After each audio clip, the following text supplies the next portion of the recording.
4:30 this August 21st. Welcome to the special coverage of the DNC. I'm Julia Fellow.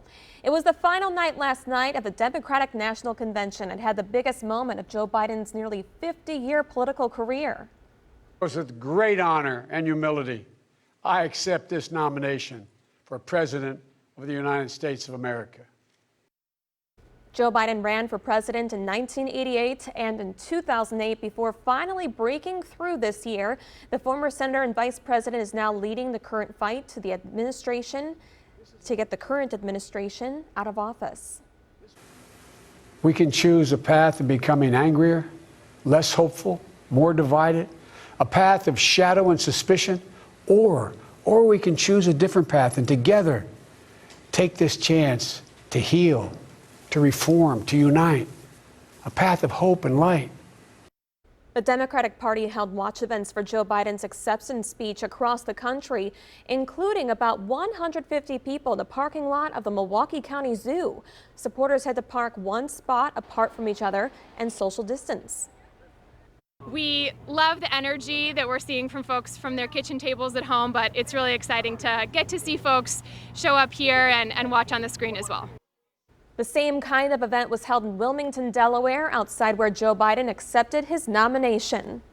Because of coronavirus concerns, Biden accepted the nomination last night in his home state instead of here in Milwaukee as originally scheduled. He recorded a message for our city, though.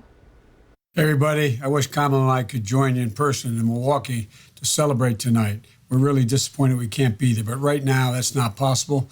COVID cases are rising, people are hurting. My heart goes out to all of those who've been touched by this pandemic who have. You can watch the entire video at TMJ4.com. Hundreds of protesters marched to the Wisconsin Convention Center just last night. They were demanding justice for black men who have been killed by police. Demonstrators held this banner reading, "We Can't Breathe," through downtown Milwaukee to send a message to leaders of the DNC. The march remained peaceful. However, there was an argument with counter-protesters beforehand near Red Arrow Park. It led to a massive police presence we saw, and then a separate confrontation between protesters and police.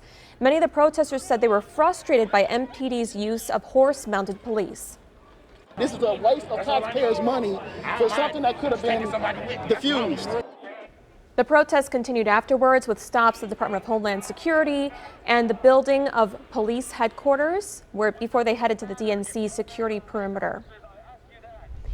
As things are being cleared here in Milwaukee, final touches are being done for a scaled-down version of the Republican National Convention in Charlotte, North Carolina, set to start next Monday.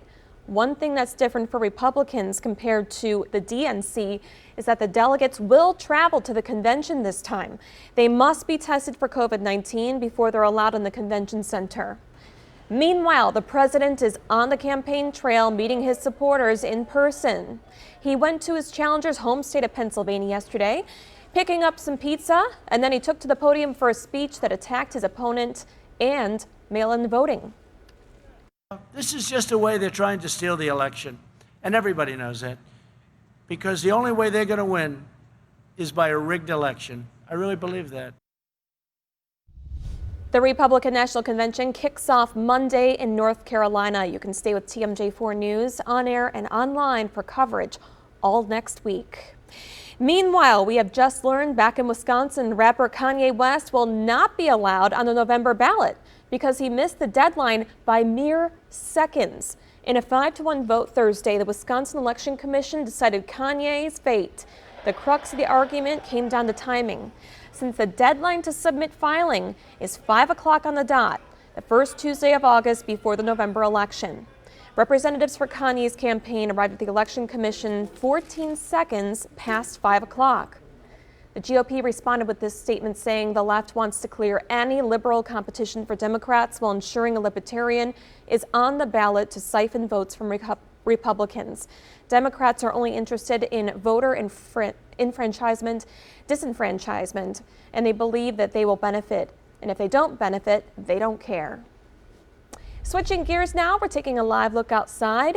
In Milwaukee, looking very nice after the DNC. Let's get a look outside with meteorologist Kristen Kershane with your full forecast. Hey, Kristen. Hey, Julia. Good morning. It's been a really nice week for us here. And as we take another live look outside, you can see things are quiet this morning. Sunrise not until 5 minutes after 6 o'clock.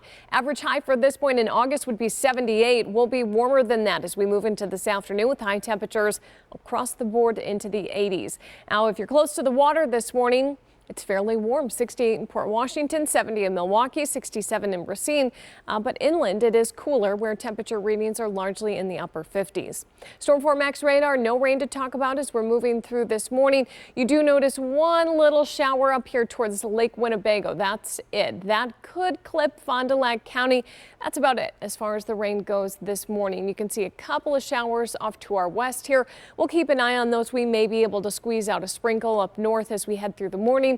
That would be about it as far as rain potential goes for today. So we do have a warm stretch of weather shaping up. It's been pretty comfortable through most of this week, but those temperatures will be on the rise. The weekend brings a little bit more humidity for us and not much opportunity for rain. We do have the chance to see a couple of showers this weekend, although it doesn't look like the rain amounts will be very impressive. Here's how it looks with future forecasts. High pressure still mainly in control of our weather as we head through today. So another largely dry day, a little bit of cloud cover, but overall I think we see a lot of sunshine. As we get into Saturday, better chance for showers and some storms will be across northern Wisconsin. Chance for any rain across the southern half of the state is pretty low, although we may see an isolated shower as we head towards Saturday night. Sunday morning, we've got the opportunity for at least a few showers, and then we'll keep the chance going for a couple of showers and maybe even some isolated thunder showers as we move through Sunday afternoon, continuing into Sunday evening. As far as the rainfall amounts go, though, again, as we look at the model, we play this all the way forward through Sunday night. So this is all the way till the end of the weekend. You can see more substantial rain across the northern half of the state, down across the south, and especially in southeast Wisconsin. Doesn't look like we're going to see much in the way of rain. So the gardens still going to need some water, and the lawn probably still going to need to be watered as well. We're going to call it 86 for a high today, mostly sunny and warm. Tonight, it's not going to cool off a whole lot. 66, that will be close to the lake. Inland, still going to be a little bit cooler for us. Looking ahead to the next 7 days. Over the weekend, expect warm temperatures, again a little bit more humidity, better chance for a couple of showers and thunder showers on Sunday. As we look ahead to next week, there's some divergence in the models, the global models, as far as the temperatures go. One of the global models has us in the 90s. Next week. We're going to keep an eye on that. For now, I went upper 80s, but a trend we're going to continue to watch closely. We're going to check in on what's going on in the tropics. Your national forecast is coming up in a few minutes. Julia? Brian echoed the same about the 90s, but he didn't do it either. All right, at 4:38, former Milwaukee Police Chief Alfonso Morales, we just learned, is taking his first step towards suing the city over his demotion. He is seeking $625,000 in damages for breach of contract, loss of reputation, and the denial of due process. The chief says the Fire and Police Commission still have not provided any explanation of why they demoted him earlier this month. Meanwhile, students are starting to move back into dorm halls at UW-Milwaukee. Move-in is staggered over 2 weeks this year. 2,100 students will be living on campus. That's about half the usual dorm capacity. Classes start in less than 2 weeks. New this morning, the iconic Black Cat Alley on Milwaukee's east side is calling for artists. People have until Monday to be selected for 3 new murals on the city's best-known street art destination. The alley contains 24 murals by both Milwaukee artists as well as internationally owned talent. And Black Cat Alley murals are semi-permanent. They can last up to 5 years in that space. Versatile is now testing all donated blood for COVID-19 antibodies. So the testing applies to people who donate blood, platelets, or plasma. They want donors who have recovered from COVID-19. Their plasma could be used in therapies to help save patients who are fighting the virus right now. To schedule an appointment to give blood, visit versatile.org. Up next, Steve Bannon was just indicted. What he pled not guilty for. Plus, why 750 million genetically modified bugs are about to be released in Florida.